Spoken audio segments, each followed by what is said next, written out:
Question number 4 है बच्चों। कार्तीय तल पर बिंदु Z जिसका निर्देशांक है 5-6 का अंकन कीजिए। एक समकोण त्रिभुज IZN की रचना कीजिए और तीनों भुजाओं की लंबाई ज्ञात करना है। यहाँ पर लिखा टिप्पणी में आपके उत्तरों में अंतर हो सकता है, यानी फिगर छोटा बनाओगे कि बड़ा बनाओगे उसी हिसाब से आंसर भी अलग अलग हो सकता है। तो यहाँ पर साफ साफ बता दिए हैं, ठीक है। तो एक बिंदु है Z 5-6, इसके हिसाब से IZN समकोण त्रिभुज बनाना है, ठीक है। तो ध्यान से देखो सॉल्यूशन, इसे आपको ग्राफ पेपर पर बनाना है, ठीक है। Z पॉइंट कितना है दे रखे हैं 5-6, तो आपको पता होगा स्टार्टिंग वाला होता है X और ये वाला होता है Y, ठीक है। अब ध्यान से देखो, हमें सबसे पहले X पर +5 तक जाना है। तो मूल बिंदु से ये X अक्ष होता है, मूल बिंदु ये है, इससे इधर प्लस का नंबर चलता है, इधर माइनस का। माइनस में कोई नंबर नहीं है X पर, इधर का लिखो ना लिखो आपकी मर्जी है, पर इधर आपको 5 तक लिखना है। तो मैंने 6 तक लिख दिया बढ़ाकर एक, ठीक है। 5 तक लिखोगे तब भी चलेगा। Y पर -6 है, तो Y पर मूल बिंदु से ऊपर प्लस का नंबर होता है, प्लस में कोई नंबर नहीं है, नहीं लिखोगे तब भी चलेगा। फिलहाल 2 तक मैंने ऊपर लिखा, नीचे आपको लिखना पड़ेगा -6 तक, क्योंकि Y पर मूल बिंदु से नीचे की तरफ माइनस का नंबर होता है। तो -1, -2, -3, -4, -5, -6। सबसे पहले देखो Z बिंदु आ कहाँ पर रहा है, +5 -6, तो +5 X पर है, तो X पर आपका +5 ये है, ठीक है। Y पर -6 है, तो मूल बिंदु से नीचे की तरफ -6 यहाँ पर है, ठीक है। अब ध्यान से इसको आगे बढ़ाओ, देखो दोनों एक दूसरे को कहाँ पर मिलते हैं, ठीक है, यहाँ पर मिल रहे हैं, ठीक है। तो ये हो जाएगा आपका Z पॉइंट, ठीक है। फिर से देख लो, X पर +5, Y पर -6, दोनों एक दूसरे को यहाँ पर मिलते हैं, ठीक है। ये हो गया Z पॉइंट, इसका निर्देशांक है 5-6, ठीक है। तो हमको बनाना है त्रिभुज, त्रिभुज का नाम है IZN। तो इन्होंने ये नहीं बताया कि समकोण कहाँ पर आपको दिखाना है, Z पर कि I पर कि N पर। वहीं पर हम 90 डिग्री का एंगल शो करते हैं, बट कोई बात नहीं, Z पर शो कर देते हैं, ठीक है। तो Z को 5 से मिलाओ पहले आप, ठीक है, इस प्रकार से। और इसको आप -6 से मिला दो, ठीक है।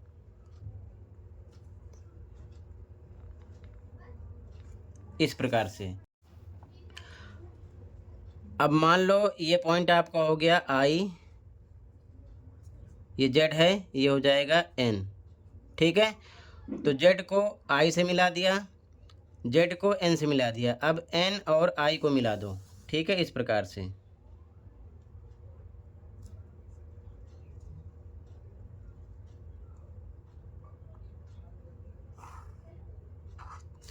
ठीक है, ये Z पर 90 डिग्री बन गया, यानी समकोण हो गया 90 डिग्री का ये है, ठीक है। एक चीज़ और ध्यान रखना, आप चाहो तो यहाँ पर 2 यूनिट लेकर, इधर भी 2 यूनिट लेकर इस प्रकार से छोटा ट्रायंगल बना सकते हैं, समकोण त्रिभुज। या आप यहाँ से भी मार्क करके, यहाँ से भी मार्क करके 3-3 के हिसाब से इतना बना सकते हो, ठीक है। या 4 इकाई इधर बढ़ गए, 4 इकाई इधर बढ़ गए, इतना भी बना सकते हैं। या फिर इस प्रकार से ओरिजिन पॉइंट को आप इस प्रकार से यहाँ मिलाकर इस प्रकार से राइट एंगल यहाँ दिखा सकते हो। त्रिभुज आप कैसे भी बना सकते हो, छोटा भी बना सकते हो, बड़ा भी बना सकते हो, क्योंकि बोला नहीं गया, ठीक है। लेकिन समझने वाली बात यह है कि अब आपको इन तीनों भुजाओं की लंबाई निकालना, जो कि सही होना चाहिए। छोटा बनाओगे तो अलग आएगा, उससे बड़ा बनाओगे तो और अलग आएगा, यानी आंसर अलग अलग सबका आ सकता है। ठीक है, जिस हिसाब से फिगर यहाँ पर छोटी बड़ी ड्रॉ करोगे उसी हिसाब से आंसर आएगा, ये चीज़ ध्यान में रखना।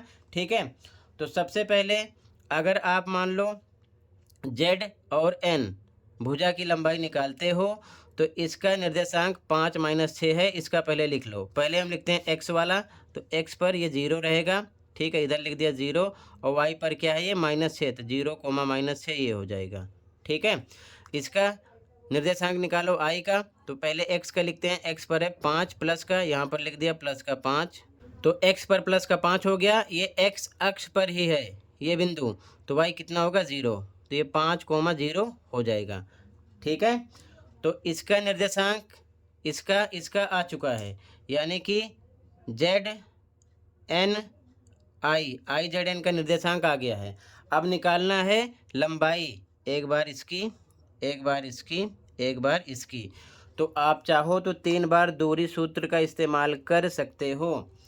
इसको निकालोगे तो ये x1 y1 x2 y2 हो जाएगा, वैल्यू रखना, इसका मान आ जाएगा। इसी प्रकार आई जेड की दूरी निकालोगे तो x1 y1 x2 y2 हो जाएगा, दूरी सूत्र का इस्तेमाल करोगे ये आ जाएगा। इसके बाद आप जब आई एन निकालोगे इसकी दूरी, तो x1 y1 x2 y2 मान के 3 बार आप दूरी सूत्र लगाओगे, आंसर आएगा। ठीक है, ध्यान रखना। बट यहाँ पर आपको कहा नहीं गया है कि आप दूरी सूत्र का इस्तेमाल करो, तो आप कैसे भी निकाल सकते हो। ठीक है, तो देखो दूसरा तरीका क्या है। पहले तरीके में दूरी सूत्र 3 बार लगाओगे। ठीक है, दूसरे तरीके में देखो, यहाँ से मूल बिंदु से यहाँ तक की दूरी कितनी है, ये मूल बिंदु है। ठीक है, 0 0 इसकी वैल्यू होती है। ये 1 2 3 4 5 इकाई है, 5 इकाई है, तो ये भी सेम 5 इकाई पर ही है। देखो 1 इकाई, 2 इकाई, 3 इकाई, 4 इकाई, 5 इकाई, तो जेड एन की लंबाई आ गई 5 इकाई। समझ गए ना कैसे आया, 1 2 3 4 5। इसी प्रकार आप आई जेड की लंबाई निकाल सकते हो। कैसे, यहाँ से यहाँ तक जितनी दूरी है, यहाँ से यहाँ तक उतनी ही दूरी है, तो मूल बिंदु से एन तक +1 +2 +3 +4 +5 +6, आपको दूरी हमेशा प्लस में लेना है, क्योंकि यहाँ पर माइनस में शो हो रहा है, बट यहाँ से यहाँ तक -6 है, तो आपको प्लस में लेना है। दूरी हमेशा पॉजिटिव होती है, नेगेटिव नहीं होती। तो 6 इकाई यहाँ से यहाँ तक है, आई से लेके जेड तक 6 इकाई होगा। दूसरे तरीके से 1 यूनिट यहाँ से काउंट करो, 1 यूनिट यानी 1 इकाई, 2 इकाई, 3 4 5 6, तो 6 इकाई ये आ जाएगा, 5 इकाई ये आ जाएगा। आ गया। इसके बाद में निकालना पड़ेगा हमें आई एन की दूरी। तो देखो दूरी सूत्र का इस्तेमाल करो, या फिर आप पाइथागोरस थ्योरम यूज कर सकते हो। ये हो जाएगा आपका लंब, ये क्या हो गया लंब, ये हो जाएगा आधार, और ये हो जाएगा कर्ण। तो फॉर्मूला लगाओगे कर्ण का, कर्ण बराबर लंब का स्क्वायर प्लस आधार का स्क्वायर, या फिर इसे आधार का स्क्वायर प्लस लंब का स्क्वायर रूट में लिख सकते हो, आंसर आ जाएगा इसका। ठीक है, तो देखो लिखोगे कैसे। ठीक है, ध्यान से देखो सॉल्यूशन को लिखोगे कैसे। ठीक, पेपर में आप कोई सा भी मेथड यूज़ कर सकते हो आंसर जल्दी देने के लिए। ठीक है, तो यहाँ पर देखो आंसर नंबर 4,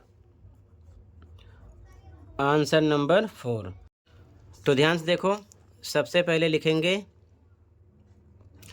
सम कोण त्रिभुज, नाम क्या है I Z N, I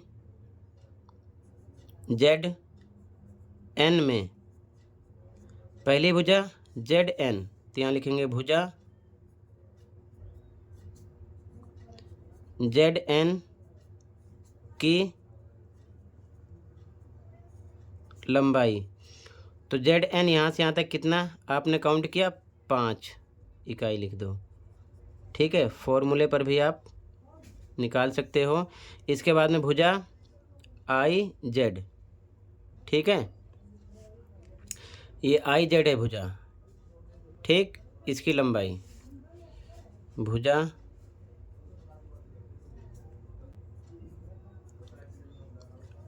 I Z की लंबाई कितना निकाला, यहाँ से यहाँ तक 6 इकाई है, ठीक है। तो हो जाएगा 6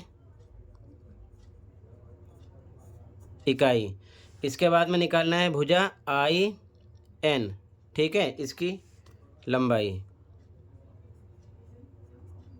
भुजा IN की लंबाई। तो IN क्या है? कर्ण है, यानी IN कर्ण है। तो कर्ण बराबर रूट में फॉर्मूला होता है लंब का स्क्वायर प्लस आधार का स्क्वायर, यानी कि लिख देना लंब का स्क्वायर प्लस आधार का स्क्वायर, या फिर आधार का स्क्वायर प्लस लंब का स्क्वायर लिख सकते हो। आधार कितना है आपका? आधार है ZN जो कि 5 आया है, तो आधार पे 5 रखोगे। और लंब कितना है आपका? लंब है IZ जो कि 6 आया है, ठीक है। तो लंब पर 6 का स्क्वायर, ठीक है, IZ, और आधार है ZN जिसकी वैल्यू 5 है, स्क्वायर प्लस 5 का स्क्वायर, ठीक। इसको सोल्व करो। 6 का स्क्वायर 6 गुणे 6 प्लस पे प्लस 5 का स्क्वायर 5 गुणे 5, डबल टाइम मल्टीप्लाई करो, लिख दो 6 6 36 प्लस पे प्लस 5 को 5 किया 25, दोनों को जोड़ो आ जाएगा रूट में 61, ठीक है। 30 20 50 60 61 आ जाएगा। इकाई लिख दो यहाँ पर, ठीक। इसका वर्गमूल नहीं है, तो यही आपका आंसर हो जाएगा, ठीक है। तो ये आंसर नंबर 4 हो जाएगा।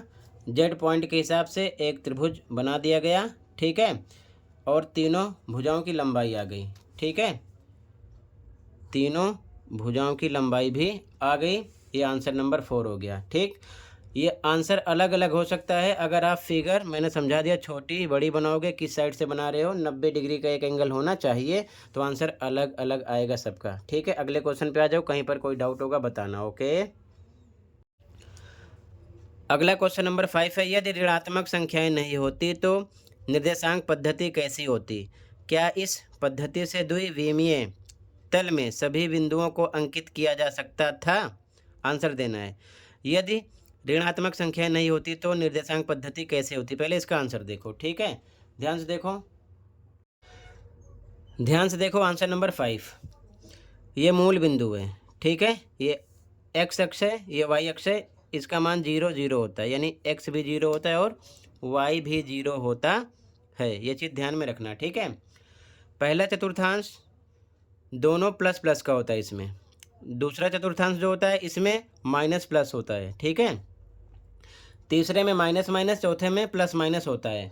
तो क्वेश्चन में कह रहे हैं कि यदि ऋणात्मक संख्याएं नहीं होती तो निर्देशांक पद्धति कैसी होती? तो मतलब एक नंबर तो माइनस में दूसरे में भी आता है, तीसरे में दोनों माइनस में आते हैं, चौथे में भी एक माइनस में नंबर आता है, ठीक है। तो अगर माइनस में नंबर नहीं होता, यानी कि ऋणात्मक संख्याएं नहीं होती, तो निर्देशांक पद्धति कैसी होती? तो इसमें भी नहीं बन सकता था, इसमें भी नहीं बन सकता था, इसमें भी नहीं बन सकता था। तो प्रथम चतुर्थांश में ही जो निर्देशांक पद्धति होती स्थित होती, ये 3 चतुर्थांश नहीं बन पाते, ठीक है। अगर ऋणात्मक संख्याएं नहीं होती तो, क्योंकि क्वेश्चन में ऐसा बोला गया है, तो पहले इसका आंसर हम दे रहे हैं कि यदि ऋणात्मक संख्याएं नहीं होती तो निर्देशांक पद्धति कैसी होती। तो यहाँ पर क्या लिखते हैं? यदि ऋणात्मक संख्याएं नहीं होती तो निर्देशांक पद्धति केवल प्रथम चतुर्थांश यानी फर्स्ट क्वाड्रेंट तक ही सीमित रह जाती, यानी कि केवल पहला चतुर्थांश ऐसे ही बनता, इन तीनों का वहाँ पर मेल मिलाप नहीं होता। क्यों? क्योंकि इन तीनों में माइनस में नंबर है, ठीक है, माइनस में निशान होता है, तो एक नंबर या दो नंबर माइनस में हो सकते हैं, इसमें एक होगा, इसमें दो, इसमें एक, ठीक है, एक्स वाई में से।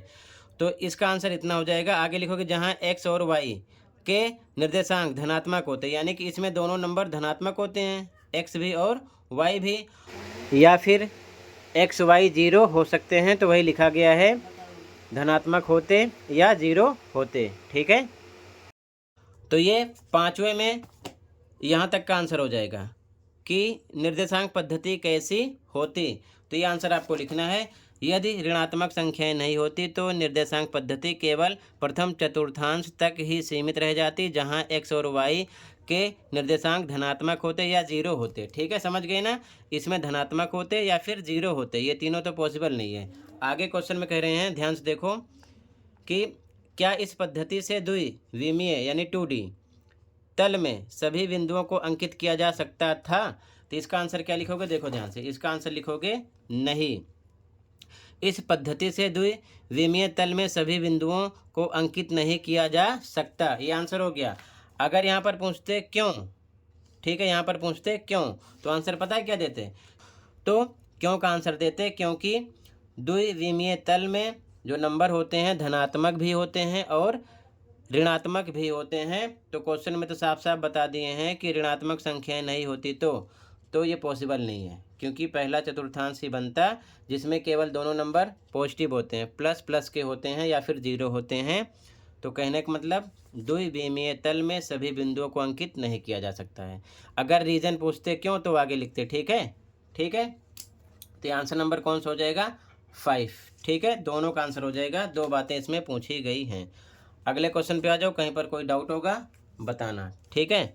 ध्यान से देखो, अगला क्वेश्चन, क्वेश्चन नंबर 6 है, क्या बिंदु M -3 4 A 0 0 और G 6 8 एक ही सरल रेखा पर हैं? बिंदुओं के अंकन के बिना और बिंदुओं को जोड़े बिना एक विधि बताइए जिसके माध्यम से हम इसका परीक्षण कर सकें।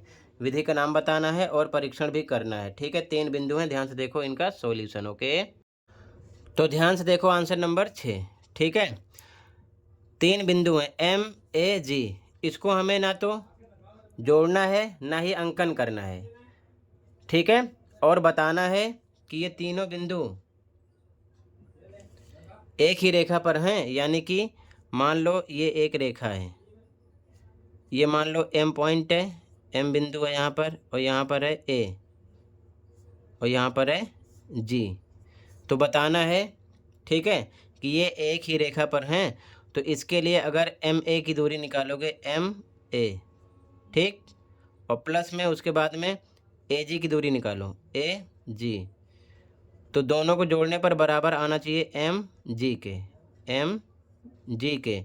अगर ऐसा पॉसिबल होगा तो लिखेंगे हाँ यह एक रेखा पर स्थित है। पॉसिबल नहीं होगा तो लिखेंगे यह एक रेखा पर स्थित नहीं है, ठीक है। यानी MA + AG अलग अलग निकाल के दोनों को जोड़ लेना और एक बार में MG की वैल्यू जोड़ना, ठीक है ना, वो तो साफ साफ पता चल जाएगी। तो इसके इन दोनों को योग इसके इक्वल होना चाहिए।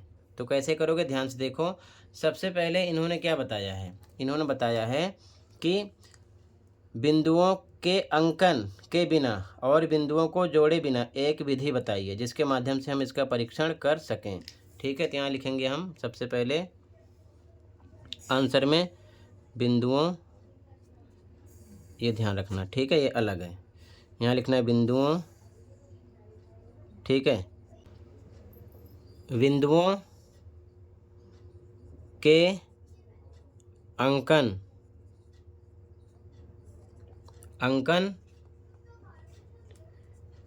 के बिना और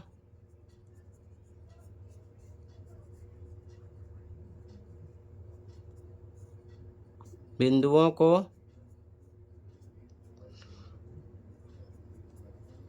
जोड़े बिना दूरी सूत्र, ये विधि हो गई, दूरी सूत्र के माध्यम से हम इसका परीक्षण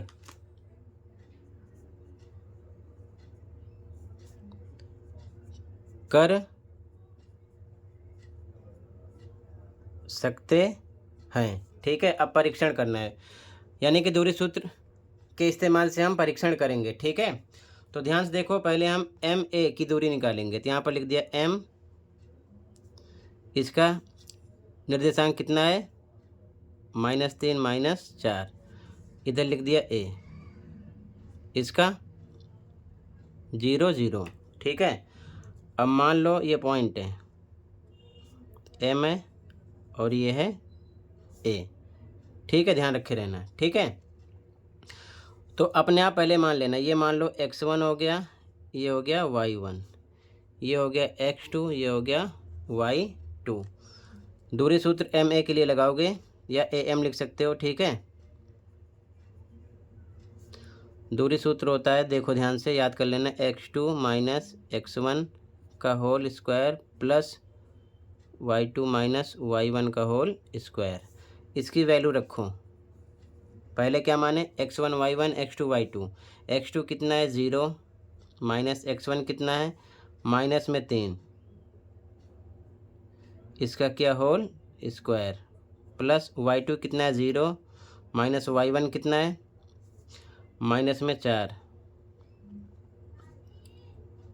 इसका क्या होल स्क्वायर। आप कुछ भी इसको आप x2 y2 इसको x1 y1 मान सकते हो, बस वैल्यू सही से रखना, आंसर वही निकलेगा, ठीक है। आगे सॉल्व करो, ये हो जाएगा 0 माइनस माइनस प्लस 3 का होल स्क्वायर प्लस इसी प्रकार ये 0 माइनस माइनस प्लस हो जाएगा ये 4 का होल स्क्वायर, ठीक है। तो 0 में 3 मिलाओगे कितना आएगा 3 का स्क्वायर, प्लस 0 में 4 मिलाओगे 4 का स्क्वायर, ठीक है।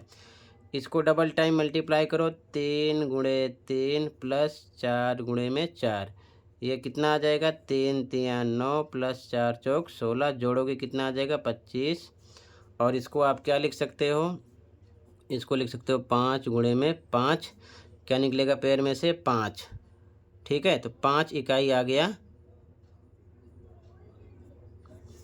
कहाँ से कहाँ तक, MA, यहाँ से यहाँ तक, ठीक है। अब हम AG निकालेंगे, क्या निकालेंगे AG, ठीक। अब ध्यान से देखो, तो AG का निर्देशांक यहाँ पर लिख लेते हैं AG, ध्यान से देखो,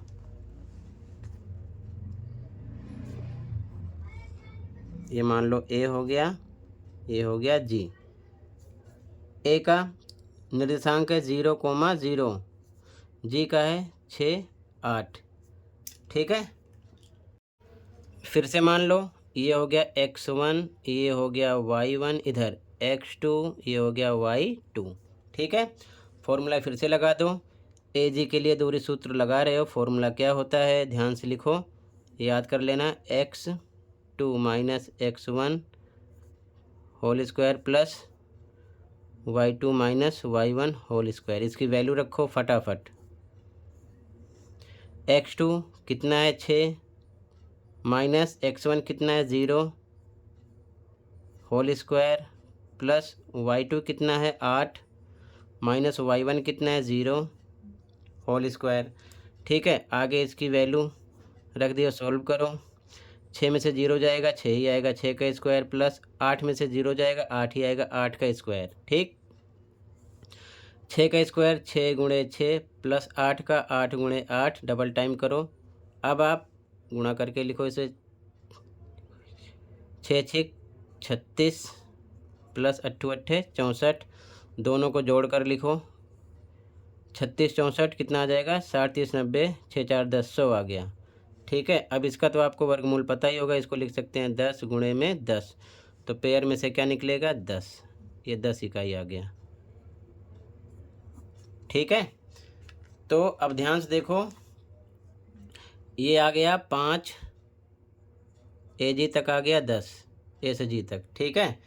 अब हमें MG निकालना है, MG, ठीक है। तो पता चल जाएगा M इतना है, G इतना है, इसका निर्देशांक, ठीक है। तो ध्यान से देखो,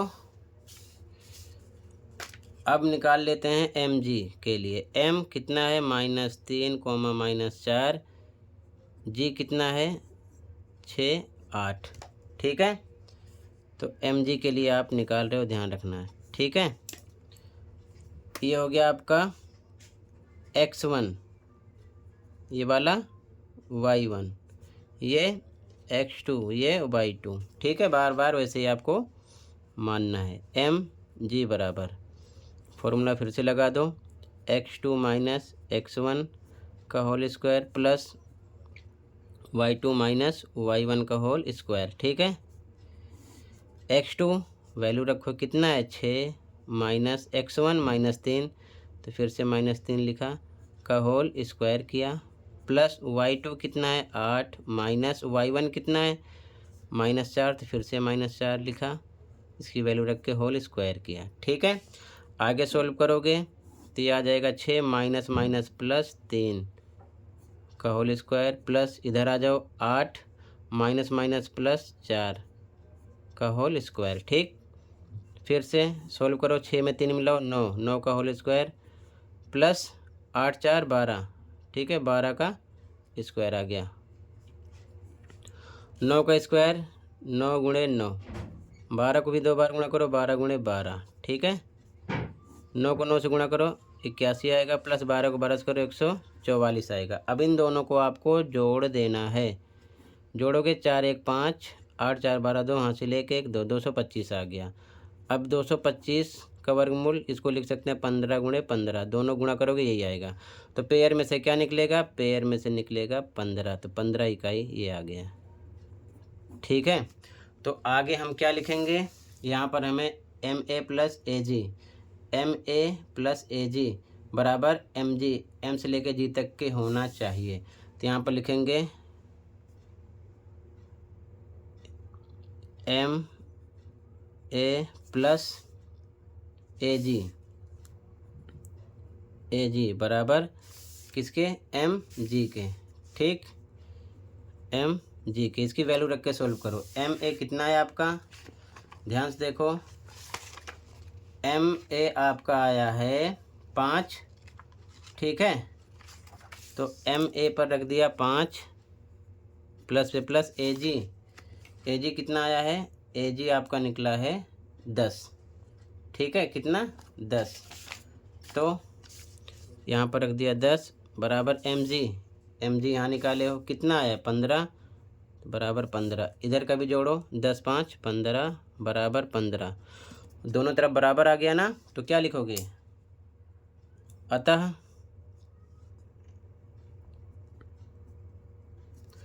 क्वेश्चन की लाइन फिर से लिख दो, बिंदु M, A और ये कोमा है और G एक ही सरल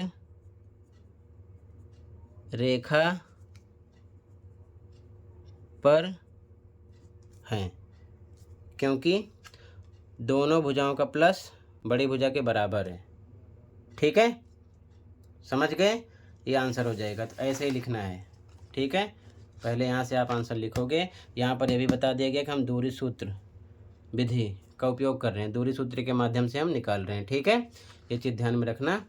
तो ऐसे ही लिख लो, ठीक है, पहले इसकी डिस्टेंस MA की निकाल ली गई, फिर AG की डिस्टेंस निकाल ली गई है, और उसके बाद में MG की डिस्टेंस निकाली गई है, फिर लास्ट में फिर से वही अप्लाई किया गया, दोनों का योग बड़े वाले के योग के बराबर है, इसीलिए लिखेंगे ये एक ही सरल रेखा पर है। अगर नहीं होता बराबर तो लिखते सरल रेखा पर नहीं है। ठीक है, ये चीज़ ध्यान में रखना। ठीक, अगले क्वेश्चन पे आ जाओ, कहीं पर कोई डाउट होगा बताना। अगला क्वेश्चन नंबर 7 है, अपनी विधि प्रश्न 6 से का उपयोग करते हुए ये परीक्षण कीजिए कि क्या बिंदु R जिसका निर्देशांक -5 -1 B और C एक ही सरल रेखा पर हैं। तो सबसे पहले तो हमें सेम क्वेश्चन नंबर 6 के जैसे इन तीनों को बताना है। ठीक है, सरल रेखा पर है या नहीं है, फिर आगे भी बोल रहा है ग्राफ के लिए, लेकिन पहले इसका देखो आंसर। इन तीनों को पहले हम दूरी सूत्र के माध्यम से सोल्व करके बताते हैं। ध्यान से देखो, फिर से देखो ध्यान से, RBC ये मान लो लाइन है, एक सरल रेखा है, ये R पॉइंट है, ये B है, ये C है। बताना है तीनों एक सरल रेखा पर स्थित हैं या नहीं हैं। ठीक है, तो फिर से सेम वही कंडीशन, RB की डिस्टेंस निकाल लो, फिर प्लस BC की भी निकाल लेना, दोनों को जोड़ेंगे और किसके बराबर होना चाहिए, RC के। ठीक है, अगर ये इसके बराबर, इन दोनों की यहाँ से यहाँ तक, यहाँ से यहाँ तक, इन दोनों की दूरी जोड़कर अगर R से लेकर C तक इसके बराबर आएगी तो सरल रेखा पर है, नहीं आएगी तो नहीं है। ठीक है, तो ध्यान से देखो फिर से कैसे करेंगे। सबसे पहले आर बी की डिस्टेंस निकालते हैं। तो दूरी सूत्र से ध्यान रखे रहना, दूरी सूत्र के माध्यम से।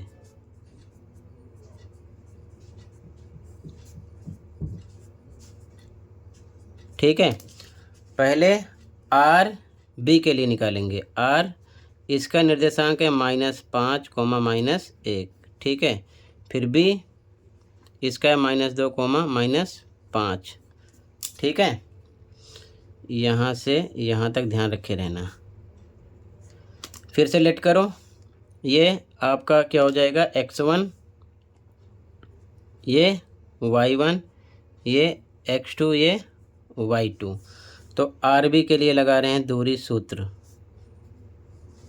फॉर्मूला लिखो, x2 - x1 का whole square plus y2 - y1 का होल स्क्वायर। ठीक, वैल्यू रखो, x2 कितना, -2, फिर ये माइनस, x1 कितना है, -5, फिर से लिखा -5। ठीक, इसका होल स्क्वायर किया, प्लस y2 कितना है आपका, -5। ठीक है, माइनस का निशान, y1 आपका है -1, फिर से -1 लिखा, इसका किया होल स्क्वायर। ठीक, आगे सॉल्व करो, ध्यान से देखो, -2 लिखा, ये माइनस माइनस हो जाएगा +5, इसका होल स्क्वायर किया, फिर प्लस -5 लिखा, ये माइनस माइनस +1 हो जाएगा, इसका होल स्क्वायर किया। आगे फिर से सॉल्व करो तो क्या आएगा, प्लस माइनस माइनस 5 में से 2 जाएगा 3, और ये बड़ा है तो बड़े का निशान आएगा, 3 का स्क्वायर आ गया, प्लस -5 में से 1 जाएगा तो माइनस में 4 आएगा, बड़े का निशान लगेगा। ठीक है, स्क्वायर किया, 3 का स्क्वायर 3 × 3 आ जाएगा 9, डायरेक्ट मैंने लिखा है, प्लस 4 का स्क्वायर करोगे तो ये आएगा प्लस का 16, कैसे आएगा ध्यान रखना। ठीक है, -4 गुणे में -4 डबल टाइम करोगे तो 4 चौक 16, माइनस माइनस प्लस हो जाएगा, प्लस का 16 आएगा, तो डायरेक्ट लिख दिया। इनको जोड़ो तो ये आ जाएगा 16, 4 20 5 25, रूट में 25, और इसका मतलब क्या होता है, 5 गुणे में 5 मतलब कि 5 निकलेगा, 5 इकाई इसका आंसर आया। ठीक है, आर बी निकला 5 इकाई, ये इतना है 5 इकाई। ठीक, अब बी सी निकाल लेते हैं, तो बी सी यहाँ से लिखना। ठीक, बी कितना है, बी है -2, -5। सी कितना है, 4 -12। ठीक है, ये सी है। ठीक, ध्यान रखना, तो बी पॉइंट और ये सी पॉइंट हो गया। ठीक, 4 -12, ये हो गया -2 -5। फिर से मानो इसको, ये हो जाएगा x1 y1 x2 y2।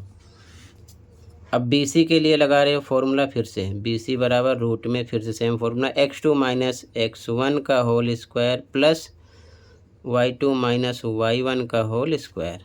इसकी वैल्यू रखो, x2 ध्यान से देखो 4, माइनस में माइनस, x1 है -2, ठीक है, का होल स्क्वायर किया, प्लस y2 आपका है -12, माइनस फिर से y1 आपका है -5 का होल स्क्वायर किया। आगे इसको सोल्व करोगे तो 4 माइनस माइनस प्लस 2, ठीक, whole square plus -12 minus minus plus 5, ठीक है, होल स्क्वायर। आगे सोल्व करो, 4 2 6 का स्क्वायर प्लस माइनस माइनस 12 में से 5 जाएगा 7, लेकिन निशान बड़े का लगेगा, -7 का स्क्वायर।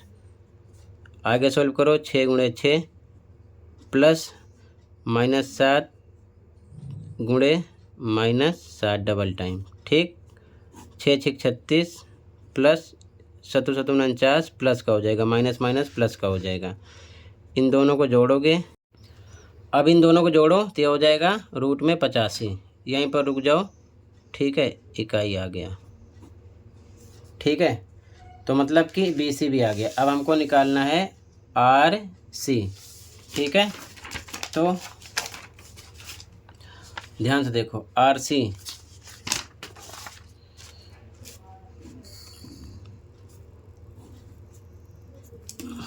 ये हो गया आपका आर, ये हो गया सी। आर कितना, माइनस में 5 माइनस में 1, सी कितना है 4 माइनस में 12। ठीक है, फिर से x1 y1 x2 y2 same. ठीक है, अब आर सी के लिए दूरी सूत्र लगा रहे हो, रूट में फिर से लिखो x2 माइनस x1 का whole square plus y2 minus y1 का होल स्क्वायर। इसकी वैल्यू रखो ध्यान से, x2 कितना है 4 माइनस x1 कितना माइनस में 5 लिखा, इसका क्या होल स्क्वायर प्लस y2 कितना आपका माइनस में 12 माइनस y1 कितना आपका माइनस में 1 फिर से लिखा, होल स्क्वायर किया। ठीक है, आगे सॉल्व करो, 4 ये माइनस माइनस प्लस 5 हो जाएगा, ठीक, का होल स्क्वायर प्लस ये माइनस 12 माइनस माइनस प्लस 1 हो जाएगा का होल स्क्वायर।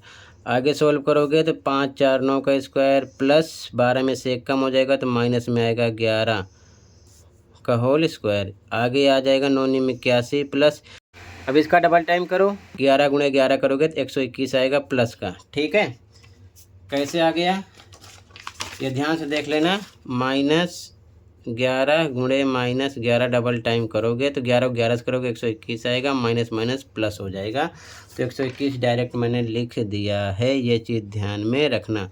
अब इसको जोड़ना है। ठीक है, 1 1 2 हो गया, इसके बाद में 8 2 10 का 0 हासिल 1 1 2।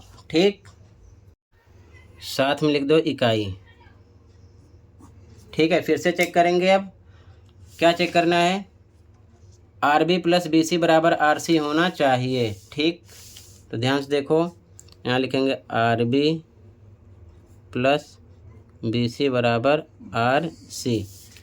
ठीक है, आर बी कितना आया 5, यहाँ से देखो आर बी निकाले थे, आर बी आ गया है 5, बी सी निकाले थे, बी सी आ गया है रूट में कितना, रूट में 85, तो यहाँ लिखा 5 प्लस रूट में 85 बराबर आर सी। आर सी कितना निकाले हो, रूट में 202 202। ठीक है, अब ध्यान से देखो 5 प्लस रूट 85 ये इतना ही रहेगा, ये इसमें जुड़ नहीं सकता क्योंकि ये रूट में है, ये रूट में नहीं है। तो 5 प्लस रूट 85 जो कि रूट में 202 है, अलग अलग है, ये इसके बराबर नहीं है, तो मतलब ये इसके बराबर नहीं है। ठीक है, और जब बराबर नहीं है तो क्या लिखोगे, अतः बिंदु का नाम क्या लिखोगे, आर, क्वेश्चन में क्या लिखा था बिंदु, R B C, R B और सी एक ही सरल रेखा पर नहीं है,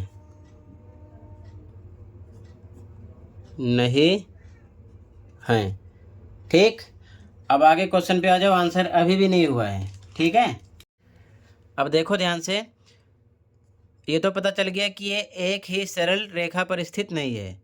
आगे कह रहा है अब बिंदुओं के दोनों समूहों को अंकित कीजिए और अपने उत्तरों की जांच कीजिए।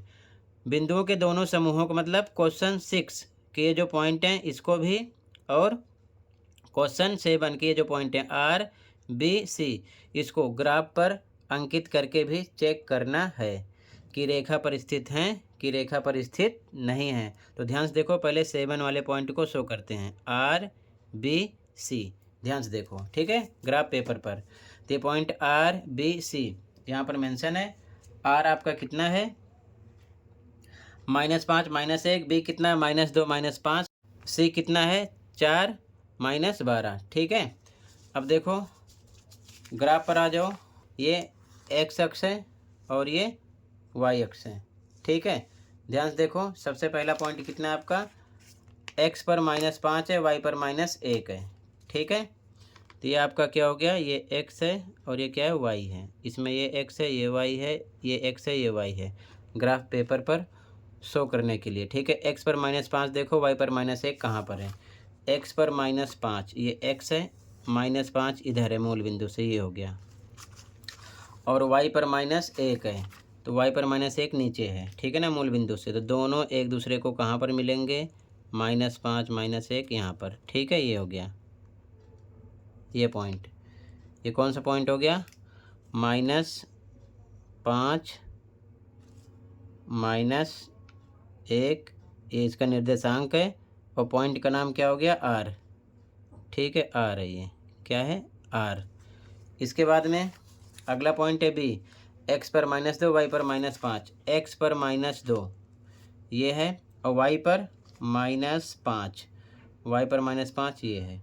दोनों एक दूसरे को कहाँ पर मिलेंगे, -2 -5 यहाँ पर, ठीक। ये हो गया आपका -2 -5, ठीक है, -2 -5। इसका नाम है बी, ये बी पॉइंट है, ध्यान रखे रहना कौन सा है, बी। अगला सी, एक्स पर प्लस का 4 है, वाई पर माइनस का 12 है। एक्स पर प्लस का 4, वाई पर माइनस का 12, एक्स पर प्लस 4 ये है, ठीक है, वाई पर माइनस का 12 ये है, ठीक। तो दोनों एक दूसरे को कहाँ पर मिलेंगे, ध्यान से देखो, यहाँ पर, ठीक है। तो ये पॉइंट हो जाएगा एक्स पर, ध्यान से देख लो, एक्स पर है प्लस का 4, ठीक, एक्स पर प्लस का 4, वाई पर माइनस का 12 ये हो गया, ठीक है। तो हो गया प्लस का 4 माइनस का 12। पॉइंट का नाम क्या है, सी, ये सी पॉइंट है, ठीक, सी। अब तीनों पॉइंट को मिलाओ एक रेखा पर, ठीक है, ज्वाइन करो, देखो ध्यान से, ये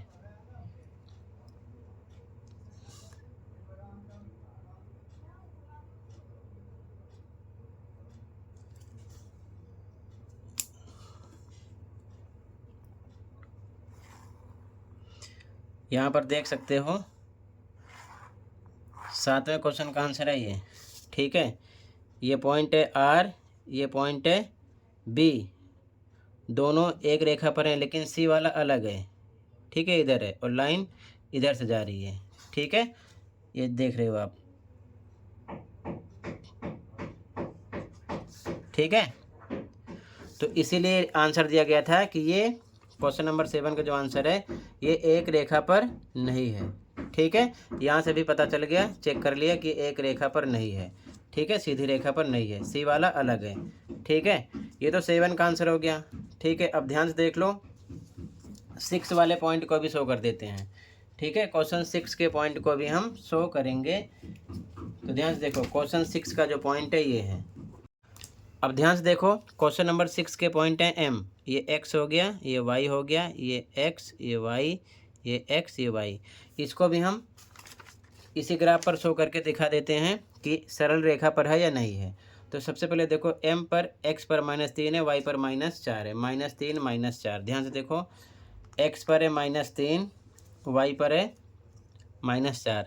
तो एक्स पर -3 ये है और वाई पर -4 ये है, ठीक है, -3 -4 दोनों एक दूसरे को कहाँ पर मिलेंगे, यहाँ पर मिल रहे हैं, ठीक है। ये है पॉइंट -3 -4 का, -3 -4। इसका नाम क्या है, एम, ये एम पॉइंट है, ठीक है, ध्यान रखना, लिख देता हूँ यहाँ पर एम पॉइंट है ये। अगला ए पॉइंट है आपका 0 0, तो 0 0 यहाँ पर है, ठीक है, मूल बिंदु पर ये ए पॉइंट है, 0,0, ध्यान रखना ये वाला। अगला जी, एक्स पर +6 वाई पर +8, एक्स पर +6 ये है, वाई पर +8 ऊपर की तरफ देखना पड़ेगा आपको, ठीक है, यहाँ पर है +8। तो एक्स पर +6 ये है, वाई पर +8 ये, दोनों एक दूसरे को कहाँ पर मिलेंगे, ध्यान से देखो यहाँ पर, ठीक, ये एक्स पर +6 वाई पर +8, ठीक है। तो हो जाएगा 6,8। इसका नाम क्या है, सी, ये सी पॉइंट है, ठीक है, सी पॉइंट है 6,8। सॉरी ये बच्चों सी पॉइंट नहीं है, जी पॉइंट है, ठीक है। 6,8 जी पॉइंट है, ठीक। तो इसे जी बना दो बस, ये जी पॉइंट है। अब एम पॉइंट, ये जो है एम, ए पॉइंट, जी पॉइंट, तीनों को मिलाओ, ठीक, स्केल की सहायता से। तो ध्यान से देखो,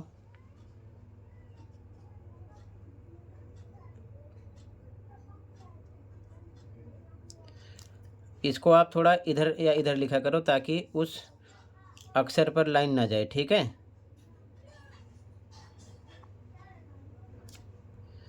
यहाँ पर आप देख सकते हो, ठीक, ये आंसर नंबर 6 है, ठीक है। ग्राफ पे मैंने बता दिया है।